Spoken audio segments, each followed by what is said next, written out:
SSLC higher secondary exam റിസൾട്ടുകൾ വന്നു. വിജയിച്ച എല്ലാ വിദ്യാർത്ഥികൾക്കും ജനമുഖം ന്യൂസിന്റെ അഭിനന്ദനങ്ങൾ. പരീക്ഷയിൽ തോറ്റവർക്കും അഭിനന്ദനങ്ങൾ.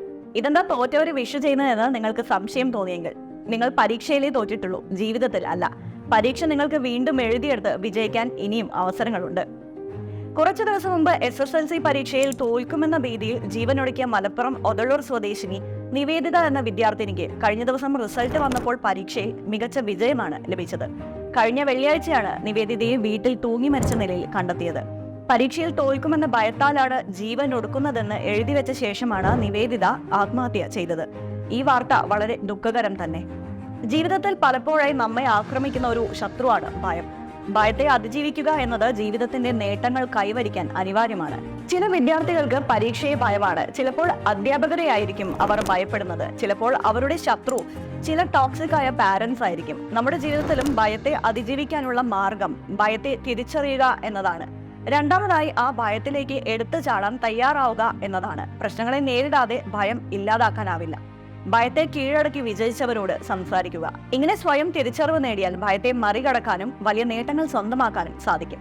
പരീക്ഷയിൽ തോറ്റു, ഇനി വീട്ടുകാരുടെയും നാട്ടുകാരുടെയും മുഖത്ത് എങ്ങനെ നോക്കും? എന്നാൽ ഒന്ന് ആത്മഹത്യ ചെയ്തേക്കാം എന്ന മണ്ടൻ തീരുമാനം ആരെങ്കിലും എടുത്തിട്ടുണ്ടെങ്കിൽ അതിന്റെ പകുതി ധൈര്യം മതിയാകും നിങ്ങൾക്ക് ജയിക്കാൻ. ഈ സാഹചര്യത്തിൽ ഒരു ഓർമ്മപ്പെടുത്തൽ: പരീക്ഷയിൽ മികച്ച വിജയം നേടിയ വിദ്യാർത്ഥികളെ അനുമോദിക്കാൻ കൂടിയ ഒരു ചടങ്ങിൽ പ്രൊഫസർ MN വിജയൻ മാഷ് പണ്ട് നടത്തിയ ഒരു പ്രസംഗമുണ്ടായിരുന്നു. പ്രസംഗത്തിൽ മാഷ് പറഞ്ഞത് ഇങ്ങനെ: ഈ മീറ്റിംഗിൽ വന്നിരിക്കുന്ന കുട്ടികൾ വിജയികളായി സമ്മാനം വാങ്ങാൻ വന്നിരിക്കുന്നവരാണ്, നല്ല കാര്യം. പക്ഷേ സമ്മാനം വാങ്ങാൻ കഴിയാത്ത കുട്ടികൾ എവിടെയൊക്കെയോ ഉണ്ട്. ഇവിടെ വരാത്ത കുട്ടികളുണ്ട്, പത്രങ്ങളാൽ വേട്ടയാടപ്പെടാത്ത കുട്ടികളുണ്ട്, കളർ ചിത്രങ്ങളായി തീരാൻ സാധിക്കാതെ പോകുന്ന കുട്ടികളുണ്ട്. ഇത് നമ്മുടെ വെളിച്ചത്തിന്റെ ഒരു മറുവശമാണ്. ഇവിടെ എന്തുണ്ട് എന്ന് മാത്രമല്ല, എന്തില്ല എന്നതുകൂടി ചിന്താവിഷയമായി തീരേണ്ടതുണ്ട്.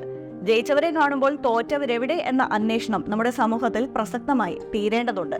അദ്ദേഹം ജോലി ചെയ്തിരുന്ന തലശ്ശേരി ബ്രണ്ണൻ കോളേജിൽ ജോലിക്ക് അപേക്ഷിക്കുകയും വേണ്ടത്ര വിവരമില്ല എന്ന പേരിൽ ജോലി ലഭിക്കാതെ പോവുകയും ചെയ്ത ഒരു മണ്ടനാണ് ചങ്ങമ്പുഴ. പക്ഷെ അദ്ദേഹത്തിന്റെ മരണശേഷം അതേ കോളേജിൽ ജോലി ചെയ്ത പലരും ഇതേ ചങ്ങമ്പുഴയെ പറ്റി തീസിസ് എഴുതി ഡോക്ടറേറ്റ് വാങ്ങിയെന്നതാണ് കാലത്തിന്റെ പ്രതികാരം.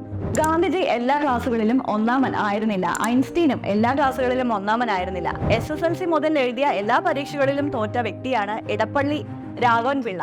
ഇത് പരാജയപ്പെടുന്നവരുടെ കൂടി ലോകമാണ്. ജയിച്ചു വരുന്ന വിദ്യാർത്ഥികൾക്കൊപ്പം തന്നെ ജീവിതത്തിൽ പരാജയം സംഭവിക്കുന്നവരെ കൊണ്ടും നിറയുന്ന ഒരു ലോകമാണിതെന്നും അവർ ലോകത്തിന് ജയിക്കുന്നവരെ പോലെ തന്നെ ആവശ്യമായ ഒരു ഉപകരണമാണെന്നുമുള്ള ബോധം നമുക്കുണ്ടാവണം എന്ന് വിജയൻ മാഷ് ആ പ്രസംഗത്തിൽ പറഞ്ഞു. മനുഷ്യ ജീവിതത്തിൽ കാഴ്ചപ്പാടുകൾക്ക് വളരെ പ്രാധാന്യമുണ്ട്. നമ്മൾ എങ്ങനെ ഓരോ സാഹചര്യത്തെയും നോക്കി കാണുന്നു എന്നത് പ്രതിസന്ധികൾ സൃഷ്ടിക്കപ്പെടാനും മറികടക്കാനുമുള്ള സാധ്യതകളായി മാറും. വ്യക്തമായ കാഴ്ചപ്പാടുകളില്ലാത്ത യാത്ര ഒരിക്കലും ലക്ഷ്യത്തിൽ എത്തിച്ചേരില്ല. ഇത്തരം സാഹചര്യങ്ങളിൽ മറ്റുള്ളവരെ ശ്രവിച്ചും കാഴ്ചപ്പാടുകൾ പുതുക്കിയും വേണം യാത്ര തുടരാൻ. ഇങ്ങനെയാണ് ജീവിതത്തിൽ വിജയത്തിൽ എത്തിത്തീരുക.